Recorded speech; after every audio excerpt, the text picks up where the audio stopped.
കണ്ണൂർ ചിറക്കൽ കളരിവാതുക്കൽ ക്ഷേത്രഭൂമിയിൽ അനധികൃതമായി പ്രവർത്തിക്കുന്ന സ്വകാര്യ പ്ലൈവുഡ് കമ്പനിക്ക് ചട്ടം ലംഘിച്ച് പട്ടയം നൽകിയതായി പരാതി. വളപട്ടണം മിൽ റോഡിലുള്ള സ്വകാര്യ കമ്പനിക്കാണ് നിയമം ലംഘിച്ചുകൊണ്ടുള്ള പട്ടയം നൽകിയതെന്നാണ് പരാതി. സംഭവത്തിൽ ചിറക്കൽ ദേവസ്വത്തിന്റെ ഭാഗം കേട്ടില്ലെന്നും ഭാരവാഹികൾ പറയുന്നുണ്ട്. അതേസമയം ചട്ടങ്ങൾ പാലിച്ചാണ് പട്ടയം അനുവദിച്ചതെന്നാണ് ലാൻഡ് റവന്യൂ ഡെപ്യൂട്ടി കളക്ടറുടെ വാദം. വിവരങ്ങളുമായി മിഥുൻ പിള്ള ചേരുന്നുണ്ട്. മിഥുൻ, കണ്ണൂർ ചിറക്കൽ കളരിവാതുക്കൽ ക്ഷേത്രഭൂമിയിൽ അനധികൃതമായി പ്രവർത്തിക്കുന്ന സ്വകാര്യ പ്ലൈവുഡ് കമ്പനിക്ക് ചട്ടം ലംഘിച്ച് പട്ടയം നൽകിയതായി പരാതി ഉയർന്നിട്ടുണ്ട്. വളപട്ടണം മിൽ റോഡിലുള്ള സ്വകാര്യ കമ്പനിക്കാണ് നിയമം ലംഘിച്ചുകൊണ്ട് പട്ടയം നൽകിയതെന്നാണ് പരാതിയുള്ളത്. വിവരങ്ങൾ.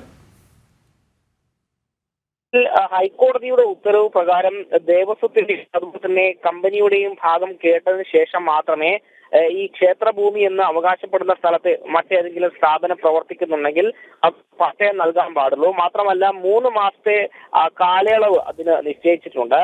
കൂടാതെ തഹസിൽദാർ റാങ്കിലുള്ള ഒരു ഉദ്യോഗസ്ഥൻ ഈ സ്ഥലം പരിശോധിച്ച് ഇത് പട്ടയം കൊടുക്കാൻ സാധിക്കുന്ന ഭൂമിയാണ്, അതിന് മറ്റ് എതിർപ്പുകളൊന്നും ഇല്ല എന്ന കാര്യം ബോധിപ്പിക്കുകയും വേണം. എന്നാൽ ഈ ഒരു സ്ഥലത്ത്, അതായത് കളരിവാതുക്കൽ ക്ഷേത്രഭൂമിയിലെ സ്ഥാപനത്തിന് പട്ടയം നൽകുന്നതുമായി ബന്ധപ്പെട്ട് യാതൊരു നടപടിക്രമങ്ങൾ പാലിച്ചില്ല എന്നൊരു വിമർശനമാണ് ക്ഷേത്രം അധികൃതർ ഉന്നയിക്കുന്നത്. മാത്രമല്ല ചിറക്കൽ കോവിലകത്തിന്റെ കീഴിൽ വരുന്നതാണ് ഈ ക്ഷേത്രങ്ങളൊക്കെ തന്നെ.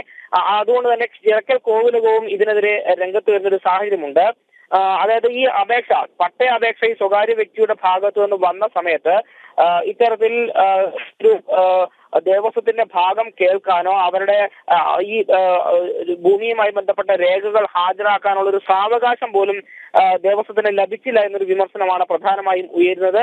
മാത്രമല്ല ധൃതി പിടിച്ച് ഇത്തരത്തിൽ പട്ടയം അനുവദിച്ചതിൽ ദുരൂഹതയുണ്ടെന്നും ചട്ടങ്ങൾ പാലിക്കാതെ പട്ടയം അനുവദിച്ച ഉദ്യോഗസ്ഥരെ ഇപ്പോൾ കോടതിയലക്ഷ്യ ഹർജി നൽകാനുമാണ് ചിറക്കൽ കോവിലകത്തിന്റെ തീരുമാനം. മാത്രമല്ല ചിറക്കൽ കോവിലകം വലിയോർമ്മ രാജ ഈ സംഭവവുമായി ബന്ധപ്പെട്ട്, പട്ടയം അനുവദിച്ചതുമായി ബന്ധപ്പെട്ട് കണ്ണൂർ ജില്ലാ കളക്ടർക്ക് പരാതി നൽകിയിട്ടുണ്ട്. കൂടാതെ ഇതിൽ അഴിമതി ഉണ്ടെന്നൊരു ആരോപണം കൂടി ഉയർന്നു വന്നിട്ടുണ്ട്. ഇതിന്റെ പശ്ചാത്തലത്തിൽ വിജിലൻസിനും ലോകായുക്തയ്ക്കും ഉൾപ്പെടെ പരാതി നൽകാനും ഇവർ തീരുമാനിച്ചിട്ടുണ്ട്. നിഖിൽ. ശരി മിഥുൻ.